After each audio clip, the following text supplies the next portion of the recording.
सभी वीडियोस एक के बाद एक देखने के लिए आप चैनल की प्लेलिस्ट में जाइए या फिर स्पोकन इंग्लिश गुरु एंड्रॉइड ऐप इंस्टॉल कर लीजिए। आप चाहे तो कंप्लीट कोर्स किट भी मंगवा सकते हैं जिसमें मेरी सभी बुक्स हैं और साथ ही लेसन वाइज वीडियोस की पेन ड्राइव भी। विजिट करिए मेरी वेबसाइट www.spokenenglish.guru। अगर आप एक सक्सेसफुल ब्लॉगर बनना चाहते हैं तो आप मेरा ब्लॉगिंग कोर्स भी ज्वाइन कर सकते हैं जिसमें आपको 6 मंथ्स का फ्री टेक्निकल सपोर्ट दिया जाता है।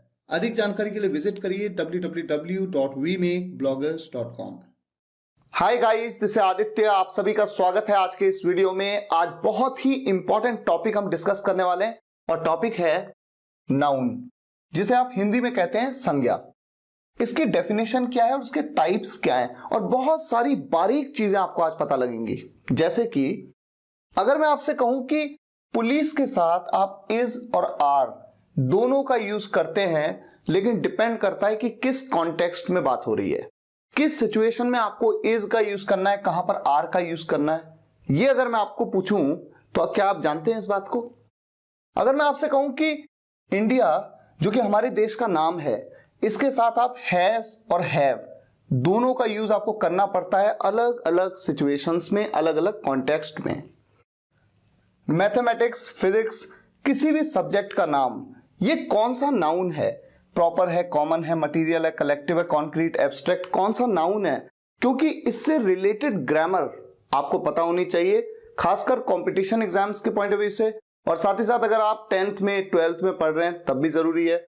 और स्पीकिंग के पॉइंट ऑफ व्यू से भी बहुत सारी चीजें आज आपको सीखने को मिलेंगी। एयर, वाटर, सनलाइट, ये कौन सा नाउन है? ग्रीफ मतलब होता है शोक या दुख, बहुत ज्यादा दुख, ये नाउन है।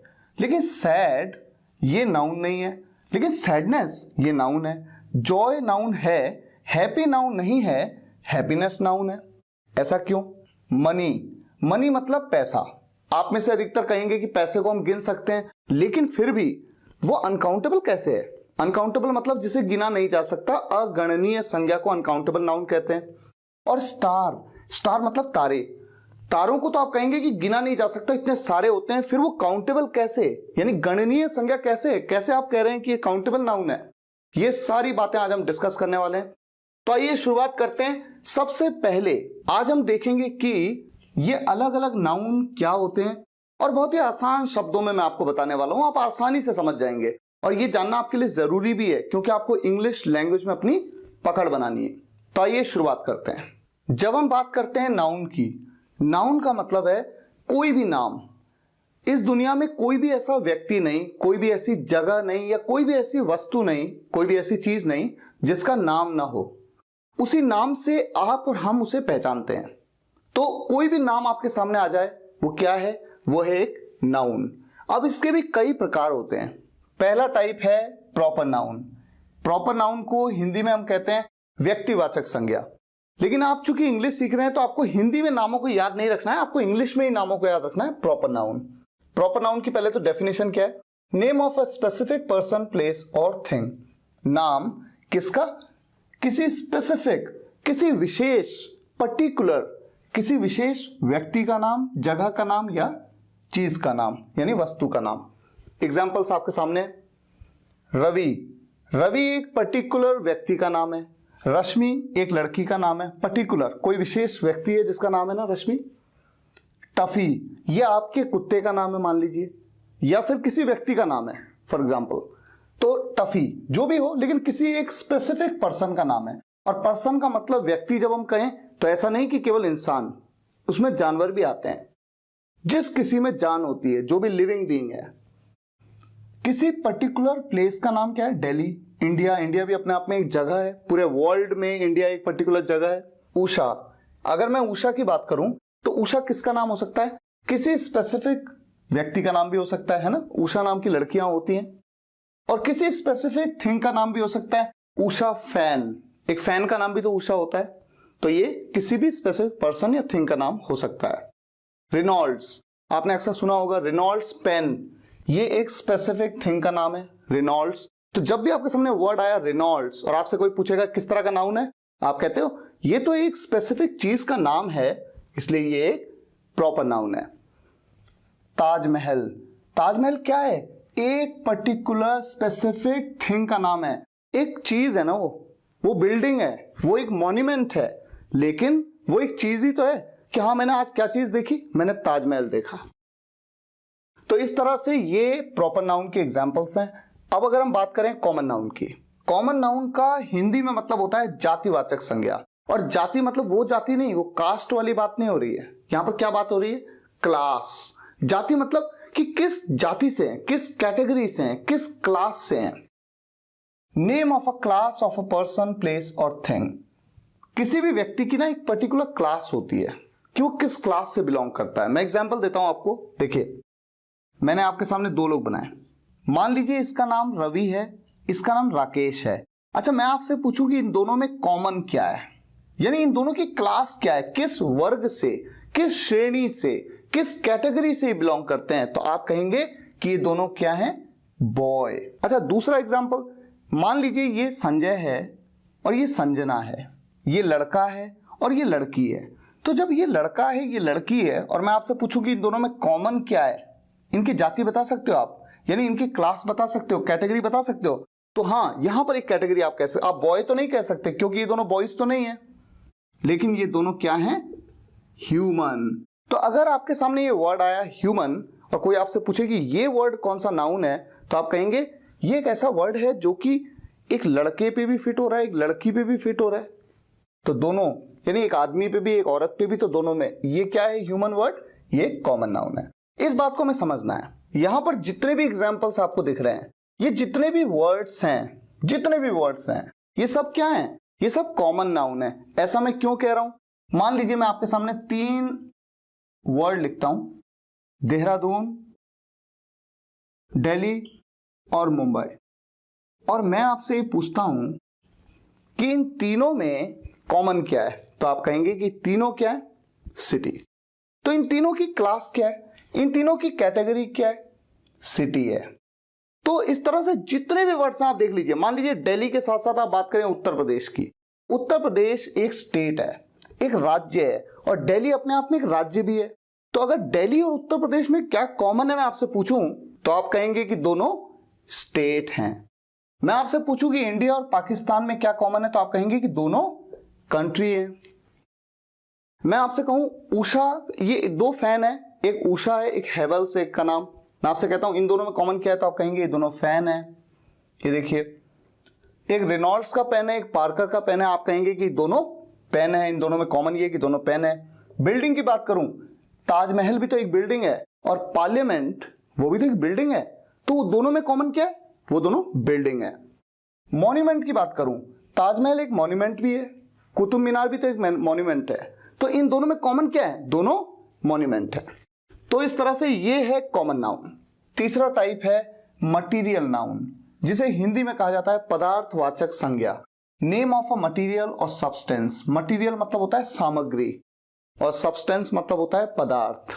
अच्छा, कोई भी मटीरियल या कोई भी सब्सटेंस जो कि नेचर ने हमें दिया या फिर हमने बनाया, नेचर ने हमें क्या क्या दिया, जैसे गोल्ड, सिल्वर, सॉल्ट, नमक, एयर, ये हमें नेचर ने दिया है ना। वाटर, पानी हमें किसने दिया? नेचर ने दिया, हमने तो नहीं बनाया। स्टोन, पत्थर, सनलाइट, सूरज की किरणें या उसकी रोशनी, उसे कहेंगे सनलाइट। मिल्क मतलब दूध, ये कहां से मिला? नेचर से हमें मिला है। और सीमेंट, ये हमने बनाया। ब्रिक, ईंट, हमने बनाया। घी हमने बनाया, उस दूध से हमने क्या बना दिया? घी बना दिया। क्लॉथ, कपड़ा, हमने बनाया। तो कुछ मैन मेड है और कुछ बाय नेचर हमको मिला है। और ये जितने भी वर्ड्स आप यहां पर देख रहे हैं ना, ये सभी कॉमन नाउन भी तो हैं। कॉमन कैसे? मान लीजिए आपके सामने यहां पर भी गोल्ड है, यहां पर भी गोल्ड है, आप कहते हैं इन दोनों में कॉमन क्या है? ये दोनों क्या है? गोल्ड। ये भी पानी है, ये भी पानी है, इन दोनों में कॉमन क्या है? ये दोनों क्या है? वाटर। ये भी सूरज की रोशनी है, ये भी सूरज की रोशनी है, सनलाइट है दोनों। ये भी दूध है, ये भी दूध है, मिल्क। तो ये जितने भी वर्ड्स हैं ये कॉमन नाउन भी हैं, लेकिन चूंकि ये किसी ना किसी मटेरियल या सब्सटेंस का नाम है, इसलिए ये सभी मटेरियल नाउन यानी पदार्थवाचक संज्ञा की कैटेगरी में भी आते हैं। अब ये है कलेक्टिव नाउन। हिंदी में इसका मतलब है समूहवाचक संज्ञा। समूह, समूह मतलब ग्रुप। तो ग्रुप ऑफ क्रीचर्स का नाम किसी भी प्राणियों का ग्रुप, चाहे वो इंसानों का ग्रुप हो, जानवरों का ग्रुप हो, जगहों का ग्रुप या फिर चीजों का ग्रुप, उसे कहते हैं हम कलेक्टिव नाउन। इंसानों का ग्रुप होता है, उसे हम पीपल कहते हैं, यानी लोग, है ना, लोग। क्राउड मतलब होता है भीड़, वो भी इंसानों का ग्रुप है, लेकिन एक कुछ अलग तरह का ग्रुप है, ये कुछ अलग तरह का ग्रुप है। यहां पर 2 या 3 4 लोग भी हो सकते हैं, लेकिन जब हम क्राउड कहते हैं तो क्राउड का मतलब ही ये होता है कि बहुत सारे हैं।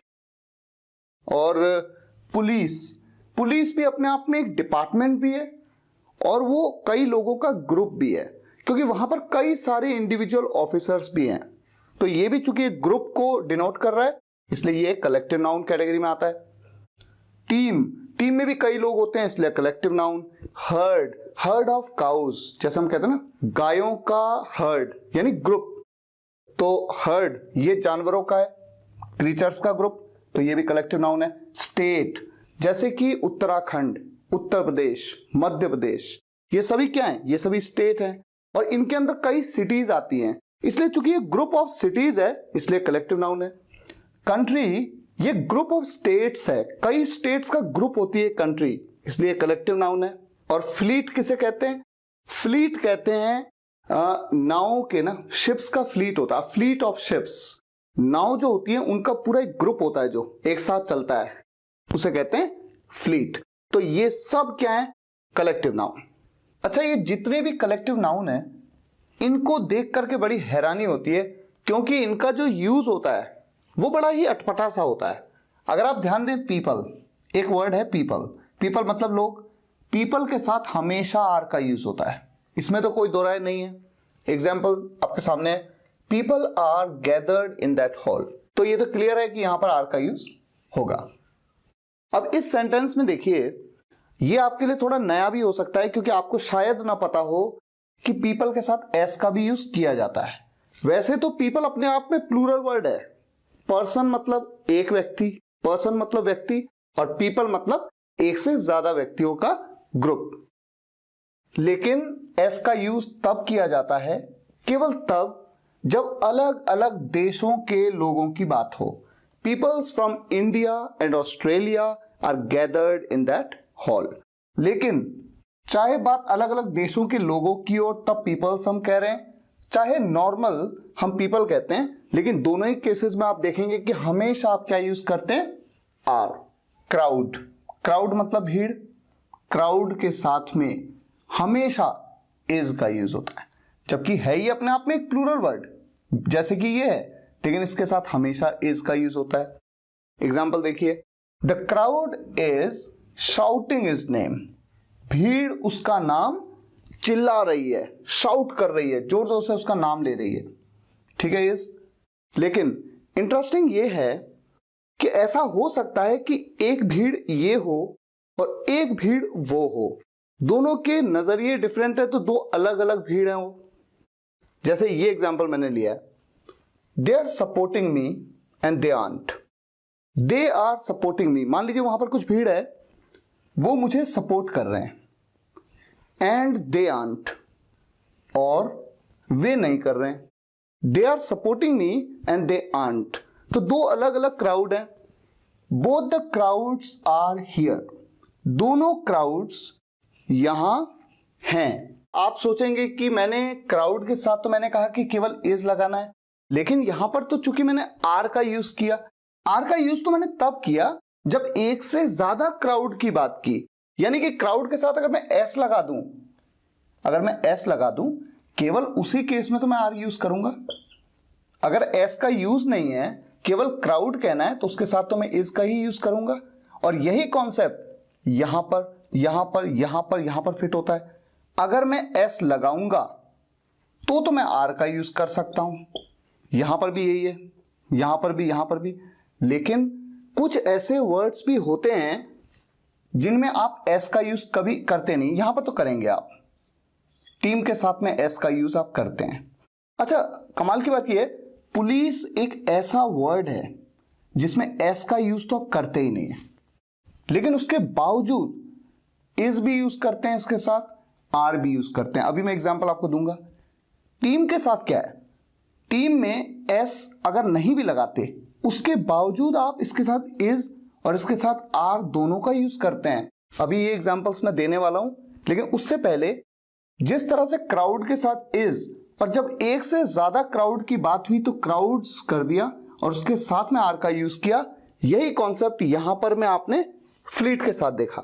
अ फ्लीट ऑफ शिप्स, जहाजों का एक ग्रुप, जहाजों का एक ग्रुप या बेड़ा भी तो कह सकते हैं ना, जहाजों का एक बेड़ा है, क्योंकि यहां पर सब्जेक्ट मेन ये है, तो ये हमेशा इसके साथ क्या यूज कर रहे हैं आप, इज।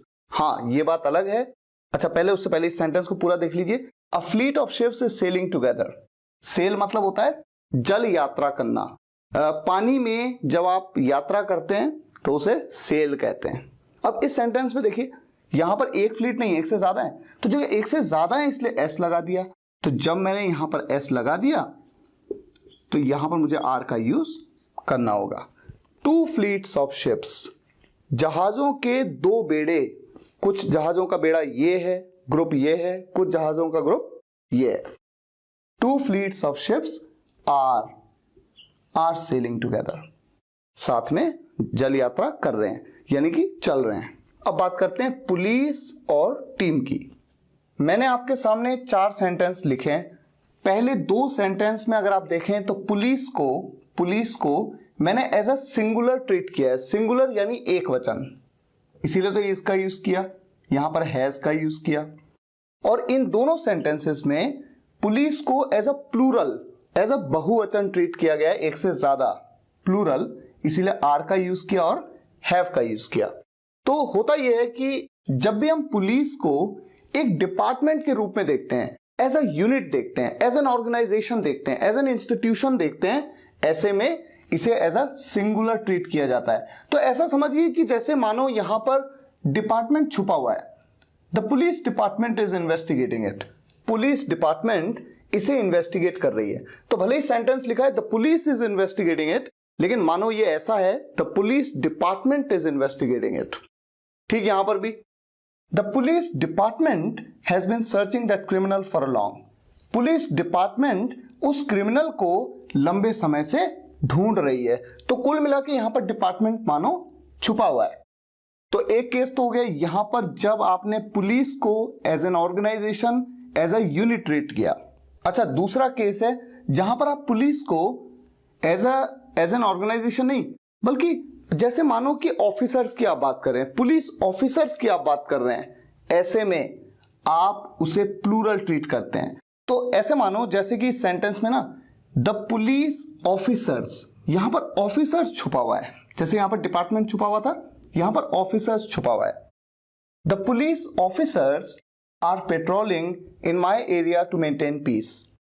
पुलिस ऑफिसर्स मेरे एरिया में पेट्रोलिंग कर रहे हैं, यानी कि गश्त लगा रहे हैं, टू मेंटेन पीस, शांति बनाए रखने के लिए। और इस सेंटेंस में भी the police have enjoyed the party with their families. यहां पर ऐसे मानो जैसे यहां पर ऑफिसर्स लिखा हुआ होता, लेकिन लिखा नहीं है। आप लिखो ना लिखो बात एक ही है। The police officers have enjoyed the party with their families. Police officers enjoy कर चुके हैं पार्टी अपनी फैमिलीज के साथ। तो कुल मिलाकर जब आप पुलिस को एज एन ऑर्गेनाइजेशन देखते हैं तो सिंगुलर ट्रीट करते हैं, और जब पुलिस को एक ग्रुप ऑफ पीपल देखते हैं, इंडिविजुअल्स का एक ग्रुप देखते हैं, ऑफिसर्स समझ के देखते हैं, तो उसे प्लूरल ट्रीट करते हैं। अब बात करते हैं टीम की। टीम से रिलेटेड 2 एग्जांपल्स मैंने यहां पर लिए हैं, और जैसे पुलिस का कॉन्सेप्ट है वैसे ही टीम का भी कॉन्सेप्ट है। अगर आप टीम को एज अ यूनिट देखें कि एक पूरा यूनिट है, ये एक पूरा ऑर्गेनाइजेशन है ये, तो वहां पर आप इसे सिंगुलर ट्रीट करेंगे। और जब आप टीम के प्लेयर्स के रूप में देखें, जैसे पुलिस के ऑफिसर्स आपने समझे थे, वैसे टीम के प्लेयर्स के रूप में देखें तो इसे प्लूरल ट्रीट किया जाता है। पहला sentence, the team is going to England next month. Team अगले महीने इंग्लैंड जा रही है। तो यहां पर पूरी टीम एक यूनिट की तरह है, तो वो इंग्लैंड जा रही है। और यहां पर जब मैं कहता हूं the team are shopping today, team आज शॉपिंग कर रही है because they want to be relaxed. हो सकता है कल उनका मैच हो तो आज वो रिलैक्स होना चाहते हैं, इसलिए वो शॉपिंग कर रहे हैं। तो यहां पर टीम के प्लेयर्स कर रहे हैं शॉपिंग, टीम नहीं कर रही, एज अ यूनिट टीम नहीं कर रही है शॉपिंग, बल्कि टीम के खिलाड़ी कर रहे हैं। Team players are shopping today. तो ये तो बात हुई कलेक्टिव नाउन की। कुछ वर्ड्स हमेशा सिंगुलर हैं, कुछ हमेशा प्लूरल हैं, और कुछ वर्ड्स ऐसे हैं जो सिंगुलर भी ट्रीट किए जाते हैं और प्लूरल भी ट्रीट किए जाते हैं। है ना कितना इंटरेस्टिंग। अब मैं आपके सामने एक एक्सेप्शनल केस रखता हूं, जैसे इंडिया की बात करते हैं। इंडिया एक कंट्री का नाम है, तो स्पेसिफिक नेम है वो एक कंट्री का, तो इसलिए ये एक प्रॉपर नाउन भी है, ठीक है। और एक तरफ अगर हम देखें तो इंडिया में कई सारे स्टेट्स हैं, तो कई सारे स्टेट्स का एक ग्रुप है, तो ये कलेक्टिव नाउन भी है। आपको जान के हैरानी होगी कि जब भी इंडिया को एज अ कंट्री आप देखते हैं, एज अ कंट्री, तो इसे हमेशा सिंगुलर ट्रीट किया जाता है। इसीलिए आप देख रहे हैं यहां पर एज का यूज किया गया। India is the largest democracy in the world. Bharat दुनिया की सबसे बड़ा लोकतंत्र है, सबसे बड़ी डेमोक्रेसी है। और ये जो दूसरा एग्जांपल है, इंडिया हैव 11 प्लेयर्स, यहां पर इंडिया को एज अ टीम देखा गया है।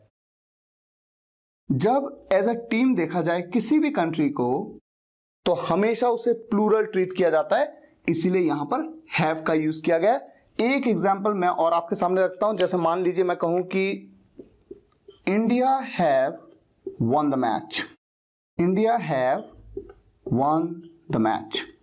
यहां पर इंडिया को कैसे देखा जा रहा है, एज अ टीम देखा जा रहा है, इसीलिए यहां पर हैव का यूज किया गया। अब इसके बाद हम आगे मूव करेंगे कॉन्क्रीट और एब्स्ट्रैक्ट नाउन पे, लेकिन अगले पार्ट में। आज के लिए यहीं तक। मुझे उम्मीद है आपको ये वीडियो लेक्चर पसंद आया होगा। पसंद आया हो तो लाइक करिएगा, शेयर करिएगा और कमेंट्स में जरूर बताइएगा कैसा लगा। Thank you so much for watching this video guys. See you in the next video lecture. Take care, good bye.